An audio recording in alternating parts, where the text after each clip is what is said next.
हथियारों से लड़ी जाने वाली लड़ाई बार बार लड़नी पड़ती है, पर बुद्धि हमेशा बल पर भारी पड़ती है।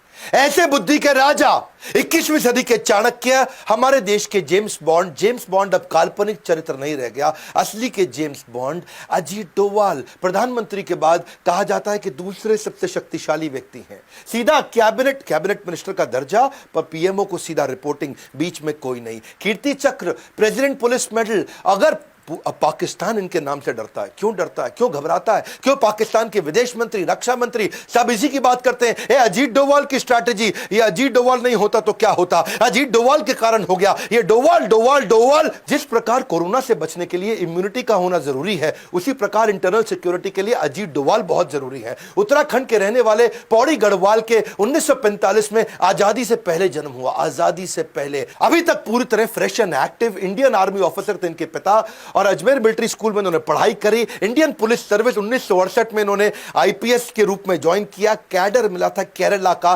37 साल की नौकरी में 7 साल पुलिस में रहे, बाकी उसके बाद आईबी, रॉ और क्या क्या किया जासूस बन के। 72 में उस समय चर्चा चल रही थी, नॉर्थ ईस्ट में चल रही थी इंसर्जेंसी, भयंकर आतंकवाद, बहुत परेशानी थी। हर राज्य वहां बोल रहा था मुझको अलग देश बना दो, मुझको अलग देश बना दो। वहां लाल डेंगा मिजोरम में बहुत शक्तिशाली हो चुके थे, लाल डेंगा की ताकत बढ़ चुकी थी, पैरेलल सरकार चला रहे थे। लाल डेंगा, समझना इस कहानी को, नाम आपने सुना होगा, लाल डेंगा का आतंक कितना हुआ करता था उस समय।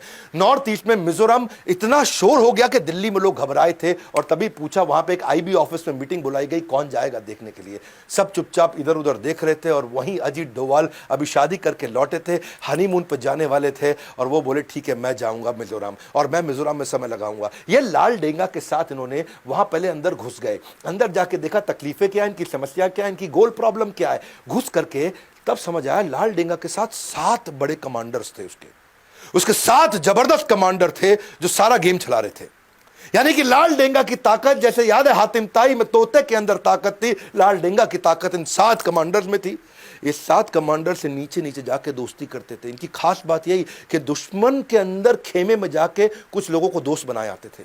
अच्छा, दोस्ती इतनी कर ली कि रोज शाम को उनके एक कमांडर को घर बुलाते और बढ़िया साथ में बैठ के दारू भी पीते, खूब ड्रिंक करते, उनके साथ बढ़िया नॉनवेज उनकी वाइफ खुद बना के खिलाती, और इतनी दोस्ती कर ली और उनको समझाना शुरू कर दिया। सारी इंफॉर्मेशन ले ली कि क्या है ये माल्फ। मिजोरम आर्मी लेफ्ट फ्रंट पर कौन है अजीत डोभाल, जो हर बाल की निकाल दे खाल, वो है अजीत डोभाल। इतना अंदर चले गए कि जा करके उनसे समझाना शुरू किया, एक एक करके दोस्ती करी।